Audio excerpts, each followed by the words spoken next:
Hello, everybody. This is Patrick Lee. It is time for Midweek Motivation Live. I hope everyone is doing all right today. It's been a absolutely slammed day for me today, and that's a good thing. It's good for me. It's good for you. It's good to be busy plying our trade, doing the things that we do, right? I hope that everyone is doing very well today. I hope that you're ready to get through the rest of this week and totally kick the rest of this week in the butt. You know what I mean? I'm in here typing notes about today's show. Actually, it's been so busy. I am jumping into here today. Today, I want to talk to you a little bit about decisiveness and uncertainty. I'm going to tell you a great story out of a book that I'm reading about 3 books right now. Reading is good. Readers are leaders. You need to remember that. Readers are leaders because we're constantly growing our mind. We're expanding what we think and what we believe. Today, I'm going to be telling you a story about extreme ownership. This is one of the books I've referenced in the past. I'm nearly done with this, and I came across one of the great chapters in the back that brought up a great story that was one of the things I wanted to talk to you about this week, decisiveness and uncertainty. And this is a military training book, but it was written to business leaders, people that want to do better in life. And it's all about taking ownership of the situation, what you know, the things that you're working towards, and how you operate within that margin of your business. So I'm in the real estate world, as many of you know. I'm back in Studio 1 today. And as soon as I leave here, when the show's over, I'll be heading back downtown to the other office in the tower at Studio 2, and multiple business deals that we're working on right now. The real estate market is incredible. And I always apologize, and I should probably stop that, for the glare on the glasses from all of the lights. But if you can't see me, it's kind of hard to get involved in the show, right? I hope everyone is doing fine today. We have multiple people watching. It's not usually a few more people in the mornings that have time, and I understand that. And today I had to take a little break from the morning and take care of some family business. My daughter was getting her wisdom teeth pulled today, and my daughter needed her daddy. And now my daughter's 25 years old, but it's never a wrong time to jump in there and take care of your family. Does that make sense to y'all? I hope it does. And if it doesn't, that's okay too. But it does with me, and I take care of my family. So my daughter needed her dad today. And I like to do this live, not pre-recorded. Every now and then we have to record a show. But most of these shows are recorded as we go live on multiple social media platforms. And one of the things that was just important today was that I take care of that. But I wanted to jump on here and take care of you too. And this is the topic, decisiveness and uncertainty. And I want to tell you a story out of this book. And the story goes like this. There are 2 different troops of people. They're in the Middle East. They're fighting the war. One of the groups was the groups of SEALs, Navy SEALs, and they were the snipers. And another group of the soldiers that were over there were the ground troops. And in this particular situation that was going on at the time, the ground troops had went in and cleared a building. And after they had cleared this building, the sniper troops that were on top of another safe building located another person with a rifle and a scope on the top of another building in the area that was just cleared. And before they could go in and clear this certain section of that city, they needed to take out this particular sniper. So the sniper troops saw the guy on top of this building. They had done as much research as they could. They thought they could at the time, but they were unclear as to who this particular armed person could be with this rifle on top of this other building. And before they gave the authorization for these troops to go in to this other area to clear the area, they needed to take out this particular person with the rifle so that person didn't start picking them off. but they couldn't identify who it was. And they thought they had done all of their research, and the ground troops were ready to move, and they were calling on this person to take the shot to take out this other person with this high-powered rifle. And the two guys I'm talking about are actually the leaders, the authors of the book, Jocko Willink and Leif Babin, Extreme Ownership, U.S. Navy SEALs, How to Lead and Win. This is a great book. It's a #1 bestseller on the New York Times list, and has a great forward and question and answer section in it. So if you ever get the chance to pick up this book for business, I highly recommend it. It's great reading. I have it full of notes and highlights and marks inside, and it's just great. Dog ears. I go through my books and tear them up because there's so much good information. Well, they had told the soldiers to go through, and they were going to take this section out, clear this section so they could get it under control. And the sniper group, and this I'm wanting to give you the name right.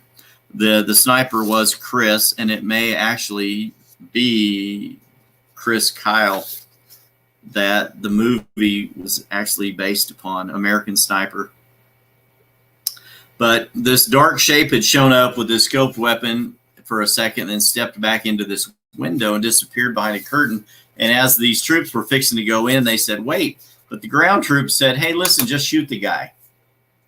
Shoot the guy. He's an enemy combatant. We need to get rid of him. And at that point, it'll be clear for us to go through and take that section of land. And he said, and the leader of the snipers said, we don't have a clear description of who the guy is. We've done all the research that we can, but we're uncertain of who this person is. Well, the leader of the ground troops was equal in rank, and he couldn't tell the snipers. He couldn't give them a direct order to shoot the person. But then the snipers, the leader of the sniper troop, had the same rank as the leader of the ground troops, and he couldn't order the troops to go in and clear the area without this person being cleared. So they were at an impasse, and he finally, the leader of the ground troops kept telling him repeatedly, take the person out, shoot him, take him out. I want my people safe when we go in to secure this part of the land. And they wouldn't do it. And the leader of the sniper troops sent in the ground troops and said, I need you to go in, possibly under enemy fire, and sweep the area and clear the area. I'm not going to give my guy the authorization to shoot this person.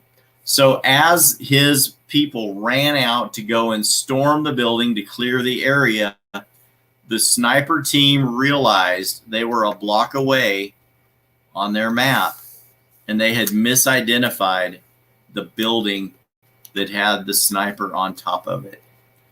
And they immediately ordered the ground troops back undercover, out of enemy fire, back into the safety of their building, and realized that the person on the top of the building that they were being ordered to shoot was an American soldier. Now, how terrible would it have been if they would have acted on the decision of this other leader who didn't have the amount of information needed and shot that soldier because they couldn't identify him? It would have been tragic, right? The letter home to the parents of that soldier. Apparently he was shot by one of our own. It was an accident. We're so sorry. They would have ended the life of this additional American soldier who was on top of that building because the Americans had already cleared that block. Isn't it important in your life as well? I believe it is that in combat, as in life, the outcome is never certain. And as I tell this story, these are some of the things that come out in the book. In business, as in combat, the outcome is never certain. The picture is never clear. There are no guarantees of success. I hear so many people now that say the answer to success in business is massive action. No matter what you do, you have to take massive action on top of what it is that you know. And if massive action is taken, you're going to go out and collect enough business that you can't make a mess big enough for us to not be able to clean it. How many of you have ever heard that? Give me some likes and loves here in the hearts below, and hit the bell and the subscribe below this if you happen to be watching on YouTube. But many times in business, you are told, and I am told, I'm advertised to daily, the answer to success in real estate, in the real estate business, as well as maybe in your business, is massive action. And if you don't have all the information, that's okay. It doesn't matter. You take massive action, you go out and make a mess, and we'll clean it up. Well, I don't agree with that necessarily. Decisiveness and uncertainty are two different sides of a coin. And that coin can apply to my business. It can apply to your business, right? And it doesn't matter what it is that you do. So what I want to urge you this week is to do enough research on the amount, on the direction in business that you want to go, that you can make good decisions. A lot of people have said, and it's kind of funny, but I've actually shared this same quote. In business, you're going to make a lot of bad decisions, and the secret to your success is making some bad decisions. You don't want to learn how to make good decisions by making a lot of bad ones. That's the best way to learn how to make good decisions. But I would challenge that just a little bit and say that one of the best ways or facets on that diamond, one of the best ways to make good decisions is have good information. And just like these soldiers did not have enough good information, they were willing to send out the ground troops to go in and start killing people, or the ground troops wanted the snipers to go ahead and shoot this guy before they realized they had made a small mistake in identifying who the enemy actually was. And the person that they were going to take out was one of their own soldiers. And in business, wouldn't it be terrible if you went out and decided, I'm just going to go take massive action, let the chips fall where they may, it doesn't matter, I can clean it up when I'm done. But at the end of that, you have ruined a relationship, you have ruined a potential business client or customer. And it was all because you jumped out and decided, I'm going to take massive action with this devil may care attitude. And I would caution you on that just a little bit. Isn't it better for you to do a little bit more research to find out exactly who the client is, who the customer is, what the problem is that you're trying to solve? Does that make sense? I hope it does. I mean, it makes sense to me. I would like to say in many instances it's better to err on the side of caution than it is to go out blindly charging into the middle of battle and potentially do more damage, do so much damage that it's beyond repair. And I would just like to urge you that this week, do your best to do your research on what it is that you're trying to do. I've had some great answers or responses from people in the past on some of the things that we teach here on Midweek Motivation. One of the guys, one of the regular people that view the show, I'm actually going to interview here in the next week or two, and we're going to bring him on and talk a little bit about what he has done to apply some of these principles. Hey, Rachel, good to see you on here. Always great when people comment on the show. Makes sense. A lot of people do. They jump out haphazard and they're told to take massive action, and you're going to get the business.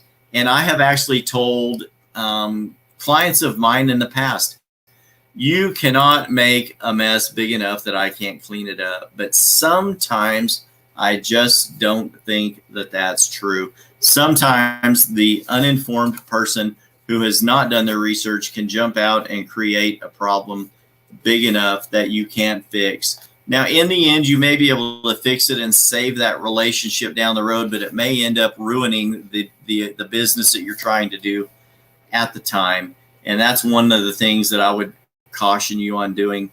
And I hope this is making sense with you, Rachel. Thank you for the comment.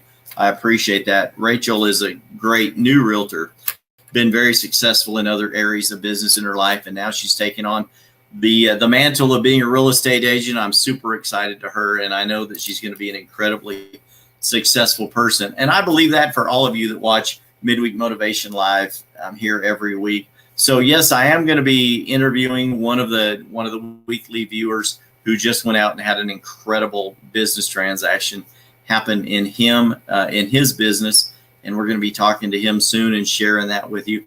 But this was one of the big stories that really touched base or hit home with me about these guys, the difference between decisiveness and uncertainty. And if you are uncertain about a certain direction, a certain strategy, a way for you to go in your business, and you've been told you can go this way and this is the way to go, do your research, get some great counseling from someone who has more experience in the business than you do.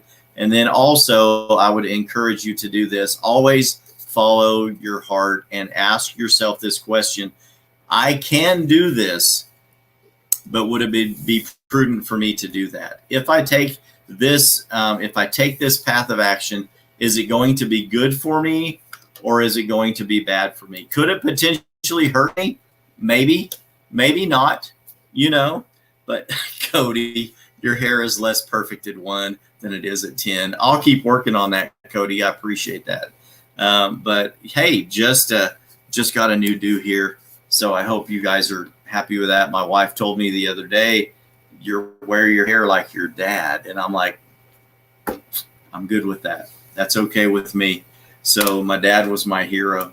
So thank you for that. But do this. Keep this in mind. If you are looking at going a certain direction and you can go that direction, ask yourself this question: if it's good for me to go that direction, is there a potential for me of hurting a relationship, damaging a relationship with a friend, or possibly losing out on this piece of business or this relationship with a potential client or customer because I'm not informed enough to make that decision? And at that point, if that's the case, get the information, seek the advice of a mentor, and go forward with that train of thought. Get some good advice before you do that. In the counsel of many wise, sage advisors is success. I hope this has helped you this week. I want to get off of here. I've got a lot of stuff I've got to go do. I appreciate each and every one of you that watches the show every week. I appreciate it more than you know. But take this to heart. Just because you can do something doesn't always mean that it's the best way for you to go.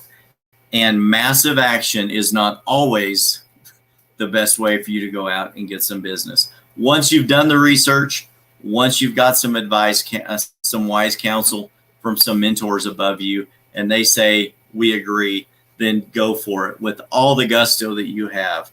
But until that point, go ahead and seek some good advice. And when you move forward with confidence in the fact that you've done your research, you're certain about the track of action that you're going to take, and move on to success in that area. I hope you guys have been enjoying this show, Midweek Motivation Live.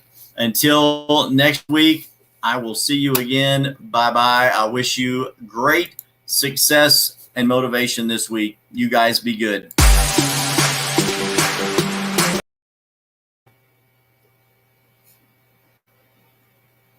And cue the outro.